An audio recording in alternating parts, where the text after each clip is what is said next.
Hello my friends, David Kessler here and welcome back to the studio.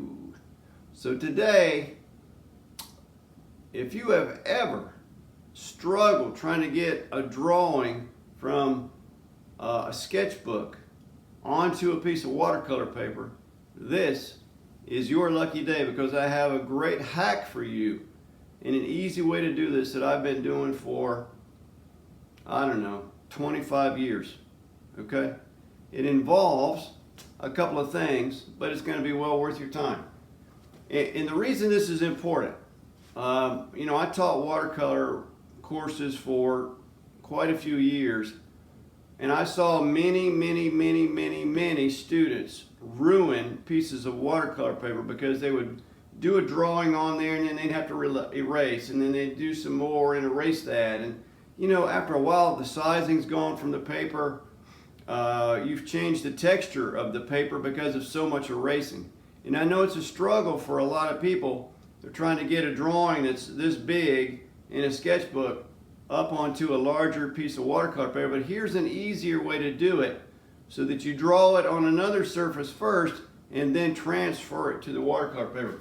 The other surface I'm talking about is architects and engineers tracing paper. Comes in rolls.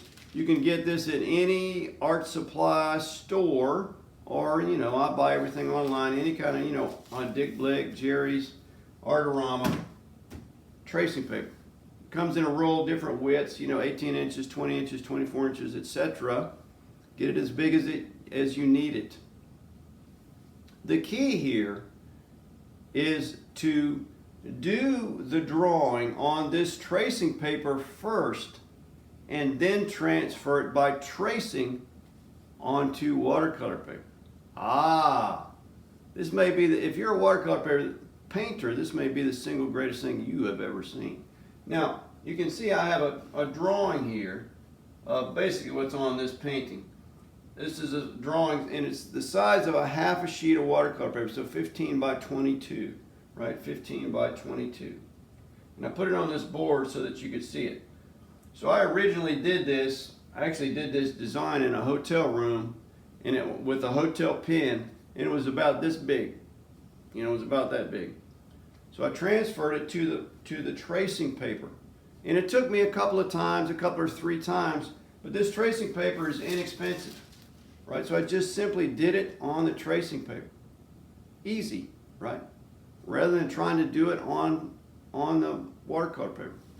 Then you simply take this paper, you put it on a light box or any door or window, and hopefully you can see that this is coming through there. And I take my 140-pound watercolor paper. Now this will not work with 300-pound paper because it's too thick. But 140-pound paper, you simply lay it on here, and then as you can see, I can trace right through this.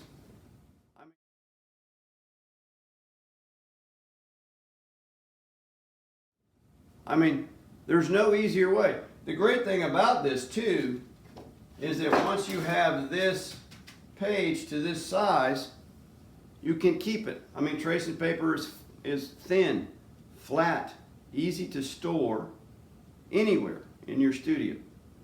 Right, so I just keep these, and once you have a design that's yours, right, that you didn't copy from anybody else, but it's yours, you can paint it as many times in as many ways as you want to. So the next time you say, hey, I think I want to do this painting of the Ludlow house, I think I would want to do that.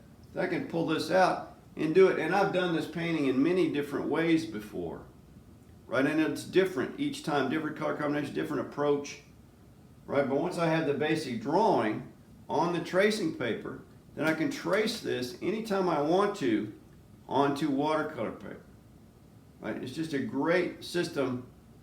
And nobody taught me this.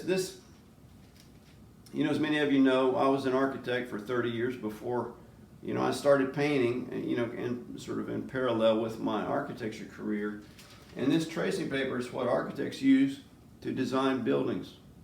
Right? We use this tracing paper. So it was a natural extension of my work. So I would just take this tracing paper, and it just sort of came naturally to me to do the drawings on this first, and then to transfer it to the watercolor paper. Right? And a lot of people say, if they haven't done this before, say, well, you can't see through watercolor paper. Yeah, you can. If you have light behind it, you can see this right through it. And typically I'll use, a 4B pencil, which is my pencil of choice to do these drawings and to transfer it to the watercolor paper.